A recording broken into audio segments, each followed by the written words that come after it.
Good afternoon to everyone. Today we are discussing the new subject contains the name of our subject is the Indian economic structure. હવે આનું બહુ ગુજરાતી કરવાની જરૂર નથી, બાકી ભારતીય અર્થતંત્રનું માળખું. જ્યારે પણ આપણે ભારતીય અર્થતંત્રના માળખા વિશે સમજીએ છીએ ત્યારે થોડું ઘણું તમને આના નામ પરથી ખબર પડે. અર્થતંત્રનું માળખું, અર્થતંત્ર એટલે કે આપણા દેશમાં થતી જુદી જુદી આર્થિક પ્રવૃત્તિઓ. તો કઈ કઈ આર્થિક પ્રવૃત્તિ થાય છે, કઈ પ્રવૃત્તિની શું પોઝિશન છે, એના રિલેટેડ આખો આપણો આ ટોપિક છે, આખો આ સબ્જેક્ટ છે. સબ્જેક્ટ ટોટલ 4 ભાગમાં ડિવાઈડ થયેલો છે. એમાં તમે જોઈ શકો છો, પહેલું યુનિટનો સિલેબસ,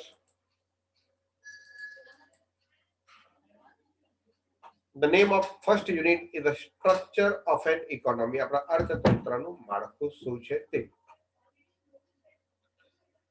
તો અર્થતંત્રનું માળખું શોધતા પહેલા, એ ગણાવતા પહેલા, ઇન શોર્ટ અર્થતંત્રનું માળખું શું છે એ ગણાવતા પહેલા આપણે એ જોઈશું કે આપણી જે કન્ટ્રી છે એ કન્ટ્રી શેમાં આવે છે. શેમાં આવે છે એનો મતલબ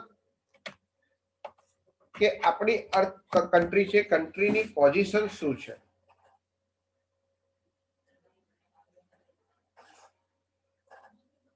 એનો મતલબ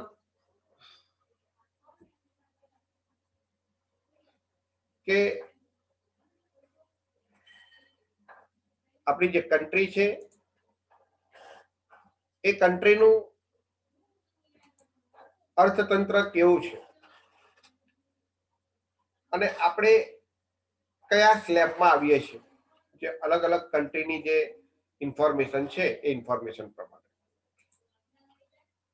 તો તમે જોઈ શકો છો, પહેલું આપણો જે સિલેબસ છે એ શું છે, meaning, definition and characteristics of developing country. Developing કન્ટ્રીઝની વાત કરી રહ્યા છે. ડેવલપિંગ કન્ટ્રીઝ નો મતલબ શું, ડેવલપિંગ કન્ટ્રીનો મતલબ શું.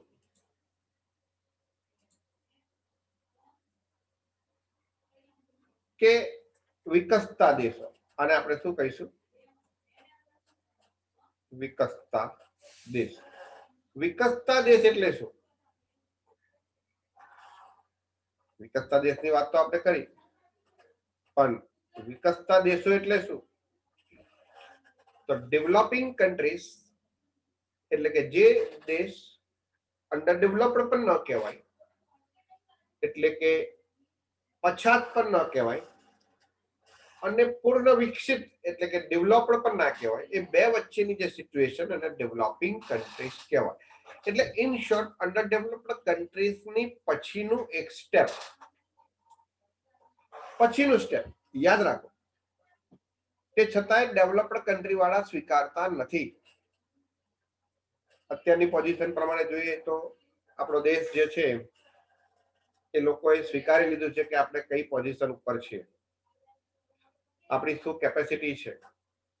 નરેન્દ્ર મોદીનો એની અંદર ઘણો બધો હાથ છે દેશને એક સ્થાન આપવા માટે. પણ ઇકોનોમિક્સની ભાષામાં આપણી કન્ટ્રી ક્યાં છે,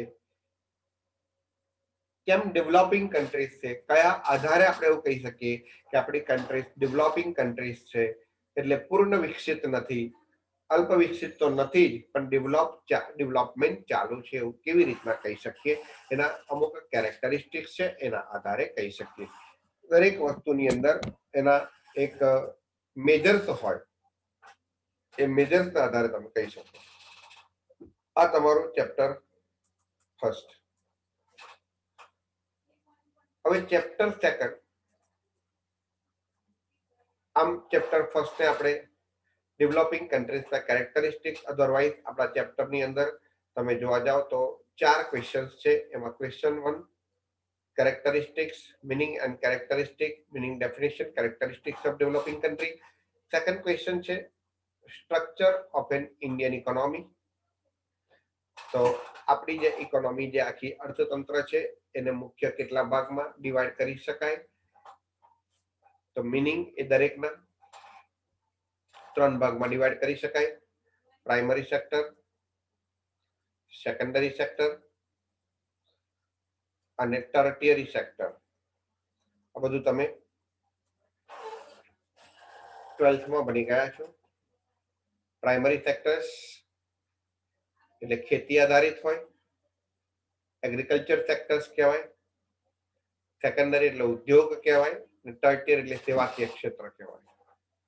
તો આ દરેકના મિનિંગ અને દરેક વચ્ચેનો ઇન્ટર રિલેશનશિપ, એટલે કે બે સેક્ટર્સ વચ્ચેનો જે રિલેશનશિપ છે, પ્રાઇમરી સેક્ટર સેકન્ડરી સેક્ટર સાથે કઈ રીતના રિલેશન ધરાવે છે, પ્રાઇમરી સેક્ટર ટર્ટિયરી સેક્ટર સાથે કઈ રીતના રિલેશન ધરાવે છે, કેવી રીતના સેકન્ડરી સેક્ટર પ્રાઇમરી સેક્ટર સાથે કેવી રીતના રિલેશન ધરાવે છે, પ્રાઇમરી સેક્ટર ટર્ટિયરી સેક્ટર, ટર્ટિયરી શબ્દ સમજો, ના સમજણ પડે તો અહીંયા તમને ઓનલાઈન રહીએ છે, બોલી શકો છો.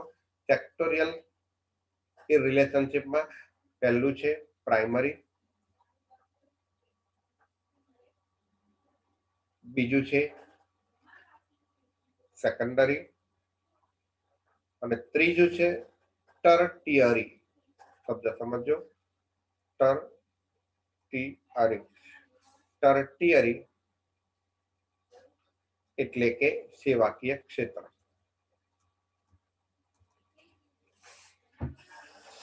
તો એક ક્વેશ્ચન છે. ત્રીજો ક્વેશ્ચન છે changing the trend in national income and employment by sector. આ ત્રણ સેક્ટર્સનો આપણો દેશ આઝાદ થયો ત્યારથી લઈને અત્યાર સુધી અભ્યાસ કરીએ તો ત્રણ સેક્ટર્સનું જે ટ્રેન્ડ છે, પ્રવાહ છે, મહત્વ છે, એ મહત્વ કોકનું વધ્યું છે, કોકનું ઘટ્યું છે. પહેલા આપણે પ્રાઇમરી સેક્ટર ઉપર આપણી ઓવરઓલ પોપ્યુલેશન બહુ જ આધાર રાખતી હતી, હવે ટર્ટિયરી સેક્ટર ઉપર આધાર રાખે છે. તો ટ્રેન્ડ બદલાયો છે. તો એ ટ્રેન્ડ નેશનલ ઇન્કમમાં કેટલો બદલાયો છે અને રોજગારીની ક્ષેત્રે, એમ્પ્લોયમેન્ટ એટલે કે રોજગારી ક્ષેત્રે કેટલો બદલાયો છે. અને ત્રીજું છે ફોરેન ટ્રેડ. ફોરેન ટ્રેડ એટલે ક્વેશ્ચન 4. ફોરેન ટ્રેડ એટલે કે વિદેશ વેપાર. વિદેશ વેપારની દ્રષ્ટિએ એ ટ્રેન્ડ કેટલો ચેન્જ થયો છે એ આપણે આ ટોપિકની અંદર ડિસ્કશન કરવાનું છે. તો વિદેશ વેપારની અંદર બે વસ્તુ આવે, એક્સપોર્ટ અને ઇમ્પોર્ટ. તો શેનું એક્સપોર્ટ વધ્યું, શેનું ઇમ્પોર્ટ વધ્યું, કયા સેક્ટરનું એક્સપોર્ટ ઇમ્પોર્ટ વધ્યું અને કયા સેક્ટરનું એક્સપોર્ટ ઇમ્પોર્ટ ઘટ્યું. તો આ આપણો પહેલા યુનિટનો સિલેબસ છે. 4 ક્વેશ્ચન્સ છે, મેં તમને કીધું તે પ્રમાણે. આ ક્વેશ્ચન્સની અંદર થોડા ડેટા છે, ડેટા તમારે મોડે કરવા પડશે. ત્યારબાદ સેકન્ડ યુનિટનો જે સિલેબસ છે એમાં દરેક સેક્ટર આગળનો જે છે તે સેક્ટર્સ, પરંતુ એ દરેક સેક્ટર્સની ઉત્પાદન અને ઉત્પાદકતા, પ્રોડક્શન ટ્રેન્ડ અને એની પ્રોડક્ટિવિટી. તો દરેક સેક્ટર્સના અલગ અલગ ક્વેશ્ચન્સ. તો શું કહે છે, જો પહેલું પ્રાઇમરી સેક્ટર્સ, બીજું સેકન્ડરી સેક્ટર્સ, ત્રીજું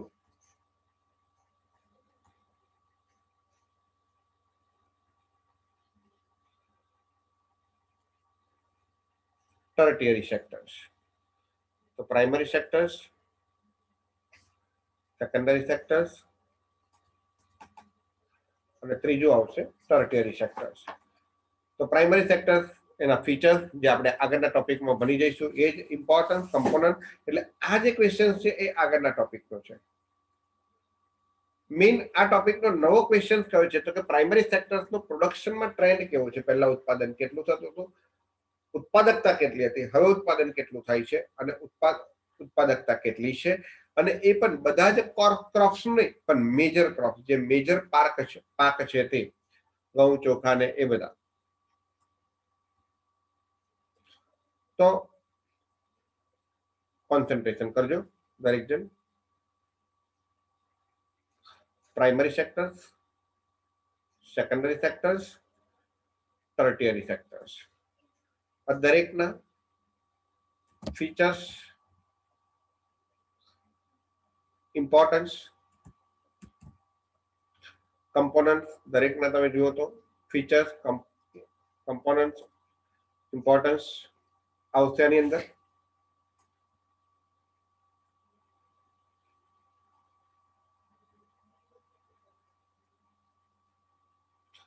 આ ક્વેશ્ચન પહેલો 3 માં જુઓ, આમાં પણ ફીચર્સ, ઇમ્પોર્ટન્સ, કમ્પોનન્ટ્સ, આમાં પણ ફીચર્સ, ઇમ્પોર્ટન્સ, કમ્પાઉન્ડ. આ કમ્બાઈન એક ક્વેશ્ચન 1, આનો પણ કમ્બાઈન એક ક્વેશ્ચન, આનો પણ કમ્બાઈન એક ક્વેશ્ચન.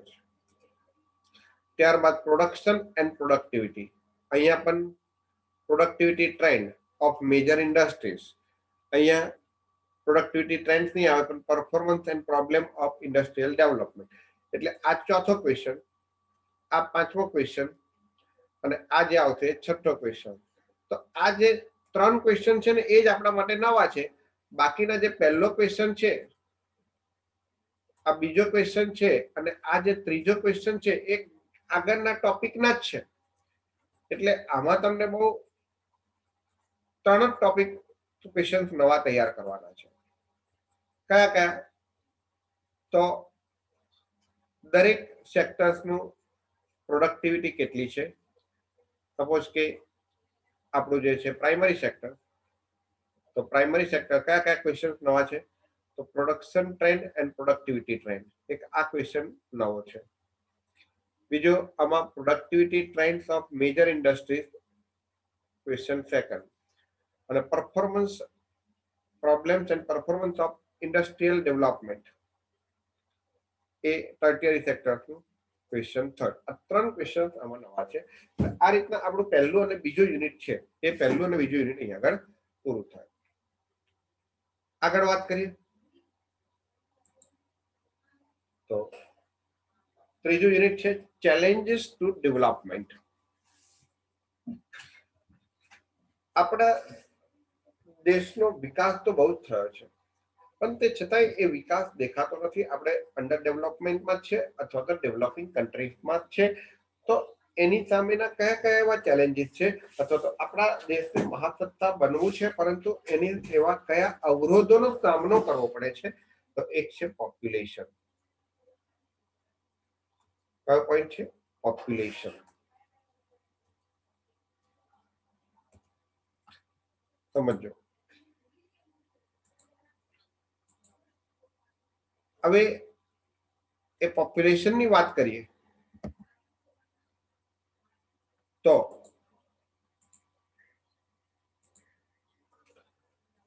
આ વિશે આખું ટોપિક તમે 12th માં ભણી ગયા છો કે ટ્રેન્ડ ઇન પોપ્યુલેશન, પોપ્યુલેશન પહેલા કેટલું હતું, અત્યારે કેટલું હતું. In the light of demographic transaction, demographic transaction એટલે કે વય જૂથની વહેંચણી.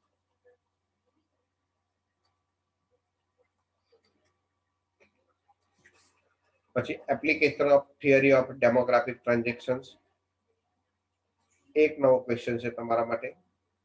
પછી ડિક્લાઇનિંગ ઇન અ સેક્સ રેશિયો, જે જાતિગત રેશિયો ઘટ્યો છે અને ડેમોગ્રાફિક ડિવિડન્ડ પણ ઘટ્યું છે. એનું કારણ કોઝિસ ઓફ ડિક્લાઇનિંગ સેક્સ રેશિયોના કારણો, fertility rate in India. Fertility rate એટલે કે જન્મદર આપવાની જે ક્ષમતા છે સ્ત્રીઓની અંદર તેની વાત છે. એટલે આ આખું ટોપિક પોપ્યુલેશન ને રિલેટેડ છે. આ એક ચેપ્ટર આપણું 1. Chapter 1 is about population. Chapter 2 is about poverty તો પોવર્ટી કોને કહેવાય, મિનિંગ, કન્સેપ્ટ, એનો કન્સેપ્ટ જે છે તે તમે પહેલી વખત કદાચ બનશો. Absolute and relative poverty, poverty line, એની મેથડ કઈ છે, head count poverty, poverty gap, incidence of poverty, આ બધા શબ્દો શું છે એ આમાં બનશો. અને ચેપ્ટર 3 છે અનએમ્પ્લોયમેન્ટ, બેરોજગારી. એને આપણે કહીશું બેરોજગારીમાં મિનિંગ અને ટાઈપ્સ ઓફ અનએમ્પ્લોયમેન્ટ કયા કયા છે, બેરોજગારી માપવાની મેથડ કઈ કઈ છે, અને એના એસ્ટિમેટ શું છે કે કેટલી આપણા દેશની અંદર પ્રવર્તમાન બેરોજગારી છે. જેન્ડર એન્ડ ડેવલપમેન્ટ ઇન્ડિસિસ, આ એક ટોપિક એની અંદર નવો છે. એમાં કેટલો વધારો થયો છે, શેના કારણે થયો છે તે. તો ચેપ્ટર 3 ની અંદર આ ડિસ્કશન છે. એટલે 3 ચેપ્ટર છે. યુનિટ 3 ની અંદર એક પોપ્યુલેશન, પોવર્ટી અને અનએમ્પ્લોયમેન્ટ. અને last one is the syllabus of unit 4 infrastructure. Infrastructure એટલે આપણે એવું કહી શકીએ કે આપણે ત્યાં જે અત્યારે રોડ, રસ્તા, ડેમ ને બધું જે બની રહ્યું છે એ બધાને આપણે ઇન્ફ્રાસ્ટ્રક્ચર કહીશું, ઇન્ફ્રાસ્ટ્રક્ચર ફેસિલિટીઝ કહીશું.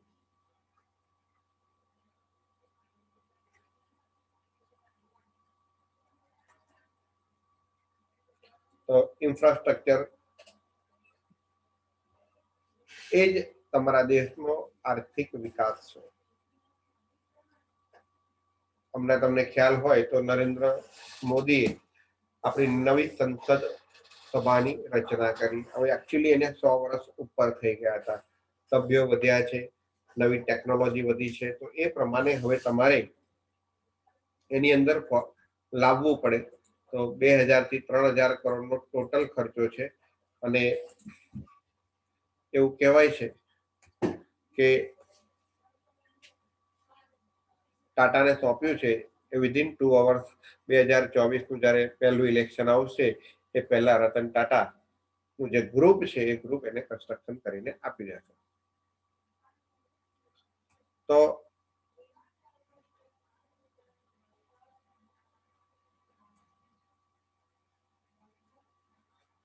ઇન્ફ્રાસ્ટ્રક્ચરમાં meaning and importance of economic growth, કે તમારા દેશનો આર્થિક વિકાસ કરવો હોય તો ઇન્ફ્રાસ્ટ્રક્ચર ફેસિલિટીઝ હોવી જરૂરી છે. તો ઇન્ફ્રાસ્ટ્રક્ચર ફેસિલિટીઝમાં શું આવે? ટ્રાન્સપોર્ટેશન આવે, એનર્જી આવે, ટેલિકોમ્યુનિકેશન આવે, સોશિયલ ઇન્ફ્રાસ્ટ્રક્ચર આવે, health and education issues and initiative, policy reforms, કઈ એવી નીતિ વિષયક એવા નવી નીતિ બની. રિફોર્મ્સ એટલે શું?